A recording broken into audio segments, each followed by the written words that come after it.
Hello guys, ఇది తెలంగాణ అయినా కానీ ఆంధ్రప్రదేశ్ అయినా కానీ రెండు తెలుగు రాష్ట్రాలే, రెండు తెలుగు వచ్చిన రాష్ట్రాలు కాబట్టి రెండు రాష్ట్రాలకు సంబంధించి నేను మాట్లాడతాను. ఇక్కడ ఏదైనా నాకు నేను మాట్లాడేది ఏదైనా విషయం పొరపాటు ఉంటే దయచేసి క్షమించండి. ఎందుకంటే నాకు నిజం మాట్లాడడమే వచ్చు, ఓన్లీ నిజమే మాట్లాడతాను, నిజం మాత్రమే మాట్లాడగలను.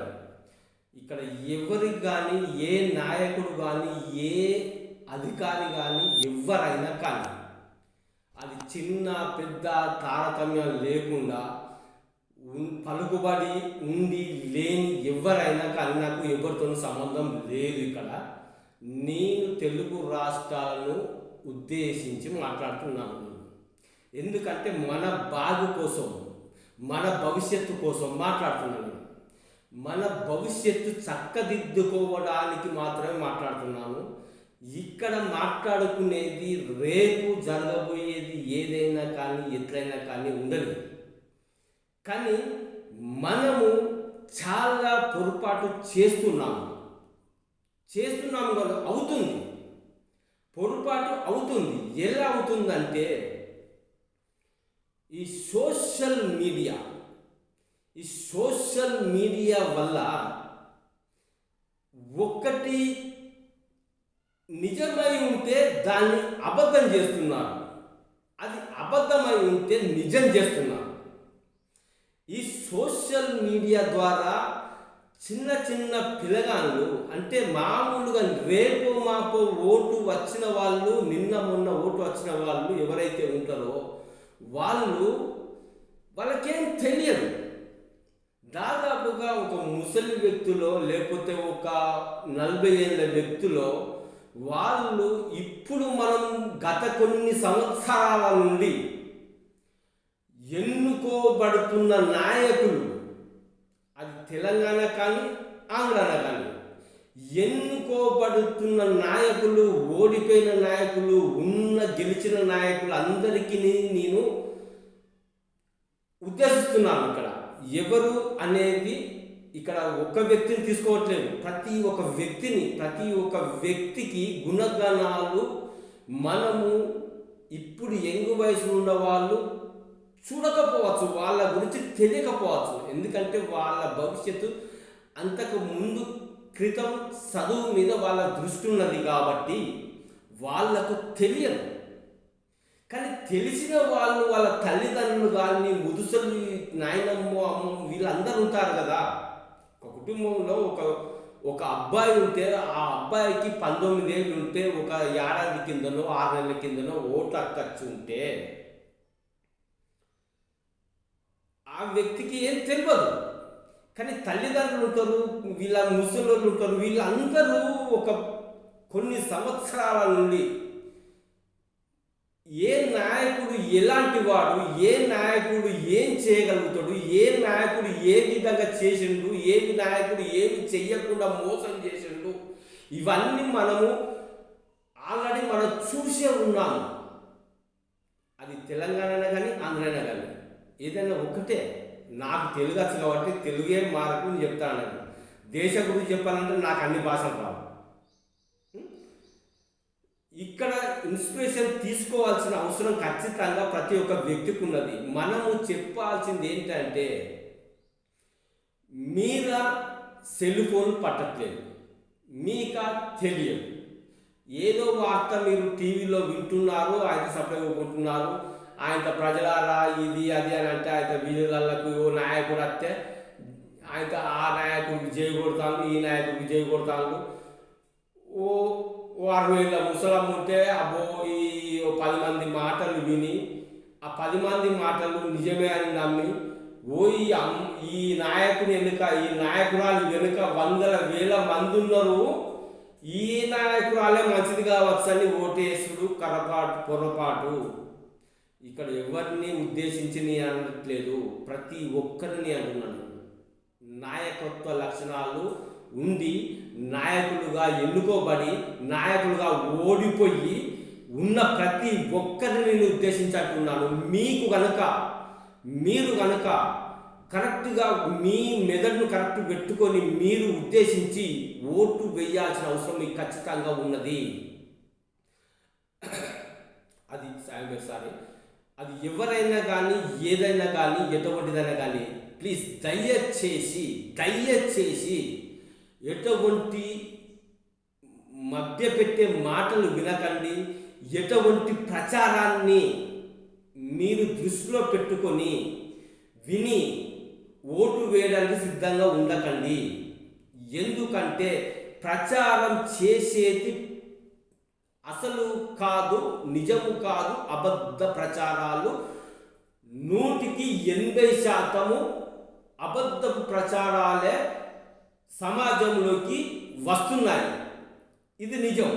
ఎందుకంటే నేను ఒకటే చెప్తున్నాను, ఎవరేమనుకున్నా పర్లేదు, ఒక అసమర్థ నాయకుడు ఎవరైనా కానీ, అది తెలంగాణ కానీ ఆంధ్ర, అసమర్థ నాయకుడు ఎవరైతే ఉంటారో వాళ్ళు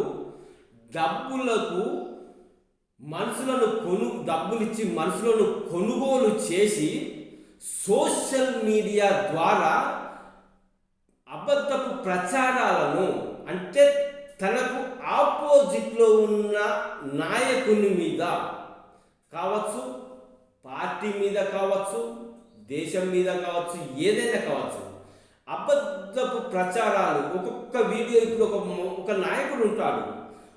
ఆ నాయకుడు ఒక సభ ఏర్పాటు చేసుకొని మాట్లాడతాడు. లేకపోతే ఒక విలేకరుల ముందో మాట్లాడవలసిన 10 నిమిషాలు మాట్లాడవలసిన అవసరం ఉంటుంది, మాట్లాడతాడు. అది ఎవరైనా కానీ, ఒక్కరిని కాదని అనేది ఒక పార్టీ కాదు. ఆ మాట్లాడిన ఒక వీడియో ఉంటుంది కదా, అందులో నుంచి గింత ఏదో ఒకటి చిన్నగా కట్ చేసి ఆ వీడియోను ఇగో ఈ వ్యక్తి ఇట్లా అన్నాడు, ఆ వీడియో మొత్తం ఉండదు, ఈ గింత ముక్క అందులోకి కట్ చేసి ఆ వీడియోని తీసుకొచ్చి ఈ ఫేస్బుక్ కానీ, యూట్యూబ్ కానీ, ఇన్స్టాగ్రామ్, ఏ దరిద్రం అంతా అన్ని దరిద్రాలు ఇళ్ళే కాలిపోయినాయి సోషల్ మీడియాలో. ఇంట్లో పోస్ట్ చేసి ప్రజలకు ఇగో ఈ వ్యక్తి మంచి కాదు, ఇది చెడ్డ వ్యక్తి అని తెలిసేలా ఆ ముక్క వరకు పెట్టి, అతను మంచివాడా చెడ్డవాడా అనేది మనకు ఆల్రెడీ తెలిసి ఉంటుంది. ఆయన ఎందుకు మాట్లాడు, ఏ విషయంలో మాట్లాడిండు, అసలు విషయం ఏంటిదనేది తెలుసుకునేది మనకు తెలియకపోవచ్చు. కాకపోతే ఏంటంటే తెలుసుకోవాల్సిన అవసరం ఉన్నది. వాడకు ఒక్కరికన్నా తెలియదా? ఒక వ్యక్తిని ఒక న్యాయమైన ధర్మమైన వ్యక్తి ఒక్కడన్నా ఉండడా? ఒక ఊరన్న కాడ, ఒక రాష్ట్రం అన్న కాడ, ఒక దేశం అన్న కాడ మీ ఊరిలో ఒక్కడన్నా ఉండడా? ఒక ధర్మంగా ఉండే వ్యక్తి ఒక్కరైనా ఉండరా? ఉంటారు కదా. ఆ వ్యక్తి మాటలు కాస్త నమ్మండి. ఈ తరం చాలామంది, అది ఏ ఊరైనా కానీ, ఏ పల్లె అయినా కానీ, ఏ పట్టణమైనా కానీ, ఏ జిల్లా అయినా కానీ, ఏ రాష్ట్రమైనా కానీ, 100కి 90% వ్యక్తులు సరిగ్గా అవగాహన లేక డబ్బులకు లోబడి, మందులకు లోబడి, మద్యానికి లోబడి, పైసలకు బౌన్సి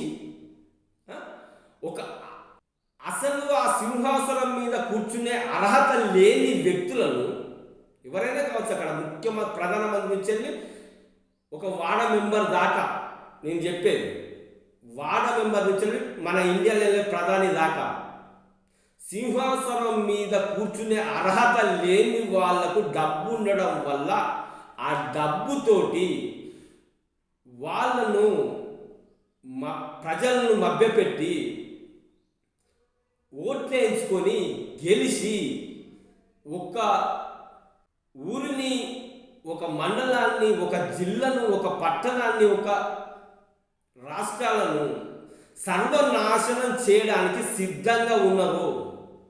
మనము గత కొన్ని ఏళ్ళ నుంచి చూస్తున్నాము.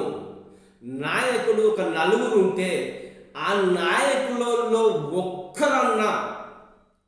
ఒక్కరన్నా మంచి వ్యక్తి అనేది ఇప్పుడు నేను చెప్పడానికి అసలు విషయం చెప్పాలంటే అసలు ధర్మాత్ముడు ఎవ్వడు లేడు.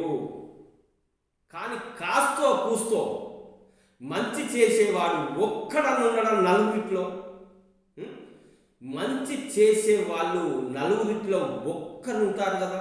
అది పార్టీతో మీరు పెట్టుకోకండి. మీరు ఓ కులం కాదు, ఆ కులంతో అవసరం లేదు. మన సమాజానికి చీడ పట్టిందే కులం వల్ల. ఈ కులం అవసరం లేదు, ఈ దోస్తాన్ అవసరం లేదు.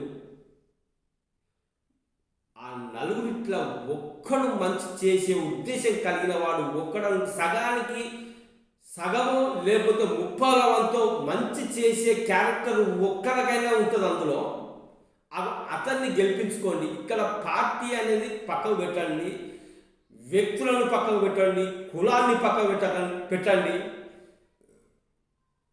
సంబంధం లేకుండా సమాజాన్ని కాపాడుకోవాలనుకుంటే కొద్దో గొప్ప ఒక తల్లి కడుపున పుట్టిన వాళ్ళు అందరూ సరిగ్గా లేరు. నేను చెప్పాలనుకుంటే తల్లి కడుపున పుట్టిన వాళ్ళు అందరూ సరిగ్గా లేరు. అందరూ అది చెప్పుకోవడానికి కూడా నాకు నోరు రావట్లేదు. కానీ ఎవరో ఒకరు నలుగురిలో ఒక్కలంగా అయ్యో నేను అన్నం తింటున్నా, నేను ఒక నాయకునిగా నేను ఎన్నుకోవడానికి నేను ప్రజల మధ్యకి ప్రజల మధ్యలో నేను ఉన్నా, నేను మంచి చేస్తా ప్రజలకు అని మనసులో ఉండి వచ్చే వాళ్ళను స్వీకరించుకొని వాళ్ళకు ఓటేసి గెలిపించుకోండి. ఆ రూపాయల 10 పరక తిన్నా మంచిదే, కానీ 30 వంతు పెట్టే అంత స్తోమత ఆ మనసు ఉన్న వాళ్ళను ఎన్నుకోండి. ఇక్కడ పార్టీ చూడకండి. దేశం సర్వనాశనం కావడానికి ఇవే కారణం. ఈ పార్టీలో ఓడు అల్ల దుంకుతాడు, ఇల్ల దుంకుతాడు. ఇప్పుడు ఒక వ్యక్తి ఒక పార్టీలో ఉన్నాడు. ఆ పార్టీలో ఉన్నప్పుడు మంచి అంటాను. ఆ పార్టీ నువ్వు పార్టీలో చూస్తాను, మనిషికి ఉన్న వ్యక్తిత్వాన్ని గమనిస్తున్నావా? ఆ పార్టీలో ఉన్నప్పుడు శబాష్ అంటాను. ఆ పార్టీ నుంచి వెళ్ళి ఇంకో పార్టీకి అదే వ్యక్తి జంప్ అయినప్పుడు వీడు దుర్మార్గుడు అంటారు. ఇక్కడ పార్టీ మారడం వలన లేకపోతే మనిషిని చూసుకున్నది నువ్వు? మనిషి కావాల్సింది పార్టీనా? నీకు మనిషి ముఖ్యం, నీకు పార్టీతోటి అవసరం లేదు.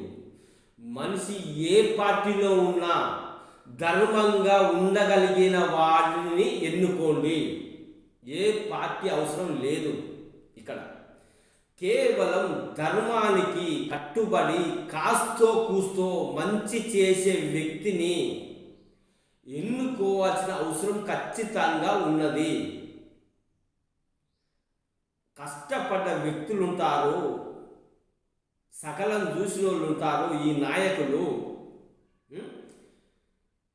అసొంటి కొంతమందిని మనము విస్మరిస్తూ డబ్బులకు మద్యాలకు ఆశపడి వాని యాటిట్యూడ్ చూసి, వానికున్న ఆస్తులు చూసి, ఇవన్నీ చూసి ఒక అసమర్థ నాయకుడిని ఎన్నుకోవడం వల్ల మనం ఏం బాగుపడుతున్నాము?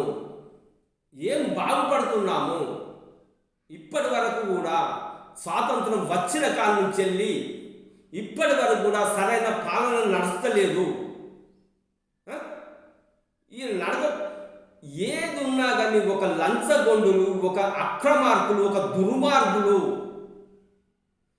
రాజ్యాన్ని పరిపాలించుకుంటూ వస్తున్నారు. కానీ ఒక ధర్మబద్ధంగా ఉన్న వ్యక్తి కొందరు ఉన్నారు. కొందరు వలన ఇప్పటికి కాస్తో కూస్తో మన దేశం ఆయనతో కొంచెం అటో ఇటో బాగుపడుతుంది. వాళ్ళను కూడా మనం తీసి పారేసుకుందామా? వాళ్ళను కూడా ఓడించుకుందామా? మీరు చక్కగా అర్థం చేసుకొని ఒక మనిషికో, ఒక కులానికో, ఒక వ్యక్తికో లోబడి అతని ఇచ్చేదానికి లోబడి మన వంశీ ఆశపడి ఇలా ఓటేస్తే రేపు మన జీవితాలను మనమే బురదలో వేసుకున్న వాళ్ళం అవుతాం. ఇది నిజమైన నిజమే. నిజాన్ని మనము కప్పిపుచ్చి అబద్ధానికి మనం పట్టం కట్టుడు మన జీవితాలను సర్వనాశనం చేసుకున్న వాళ్ళమే అవుతాము. ఎంతోమంది నాయకులను చూసుకుంటూ వస్తున్నాం మనం. ఏ నాయకుడు ఏం సంపాదించుకున్నాడు, ఏమి కూడబెట్టుకున్నాడు, ఏం పంచిండు ప్రజలకు అనేది తెలిసిన వాళ్ళు ఉంటారు. 10 మందికి ఏమి చేసేవాడు ఉంటాడు అనేది కూడా ఉంటుంది. 10 మందికి చేసుడు కాదు, ఊరికి చేసుడు గొప్పతనం. నీ వెనుక తిరిగే కుక్కలకు కాదు, 10 మందికి నీ వెనుక తిరిగే కుక్కలకు 10 మందికి నువ్వు 10 రూపాయలు ఇచ్చి ఆ 10 మంది కుక్కలను ఊరి మీద నువ్వు చెలగాటానికి ఇడిచిపెట్టి ఆ కుక్కలతోటి ఊరి ప్రజలు ఉన్న మనుషులను మార్చి ఓటేసుకుంటున్న నాయకులకు ఇదొక చెంపపెట్టు వార్త. ఇది అర్థమైందా? నువ్వు కరెక్ట్ ఉండు, నువ్వు నాయకుడిగా నిలబడితే, నువ్వు ధర్మాత్ముడిగా అయితే, ధర్మబద్ధంగా ఉండగలిగితేనే నిలబడు. 10 మందికి మంచి చేయాలనుకుంటేనే రా, లేకపోతే ముడుచుకొని ఇంట్లో పండు. ఎవరైనా కానీ, ఎసోటోడైనా కానీ, ఎంత పెద్ద వ్యక్తి అయినా కానీ, ఇదే ఒకటి మన సమాజానికి మంచి చేయడానికి ఉపయోగపడుతుంది కాబట్టి నేను చెప్తున్నాను. లేకపోతే రాకుండి వచ్చి దేశాన్ని సర్వనాశనం చెయ్యకండి దయచేసి. ఉన్నది ఒకే ఒక దేశం ప్రపంచంలో, కొంచెం ఆత్మీయంగానో ధర్మంగానో ఒక మానవతా విలువలు కలిగిన దేశంగా పరిగణింపబడుతున్న మన భారతదేశాన్ని మీ వల్ల ఖరాబు చేయడానికి, చూస్తూ ఊరుకోవడానికి ప్రజలు ఎంత మాత్రము లేరు. తిరగబడి రావాల్సి వస్తుంది. ఓకే.